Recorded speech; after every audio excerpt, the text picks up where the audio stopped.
o'ch cwestiynau chi I un o chwaraewyr canol cae Cymru. Harry Wilson, winger. Hello Harry, fy cwestiwn ni, faint o sit-ups wyt ti'n gallu wneud?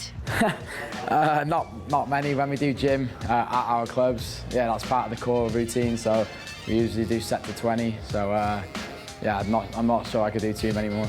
Ti eisiau dangos I ni, Harry? Nah, I'm good, I'll pass on that one. Beth yw sgil ti'n hoffi ond methu gwneud? I think I'd like to do the Rabona skill. I think it's the one where you flick it over your head. I think Ronaldinho used to do it a lot. So yeah, that's the one skill I'd like to do. Pwy yw dy Lerpwl droed ti? Probably Steven Gerrard, growing up a Liverpool fan. Obviously him being captain and winning the Champions League with them. And then as I got older and got to understand football and started watching it a lot, Lionel Messi was my hero and I see him as my idol now. Pwy yw'r gweithaf I rannu ystafell efo? Worst roommate I've had is Meps, definitely. He's my roommate at the minute. We get on well, but yeah, when you're trying to sleep, he's listening to his programmes out loud, so he can just be a bit annoying at times.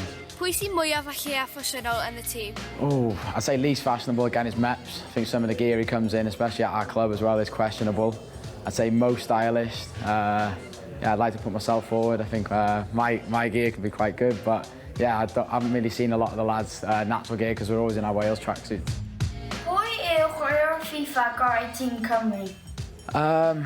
I don't really like saying this, but Ethan Ampadu is quite good. He'll be buzzing at the fact I've said that, but yeah, I think if you pick the right team, I think I can give anyone a game. Harry, wyt ti'n gallu wneud y floss?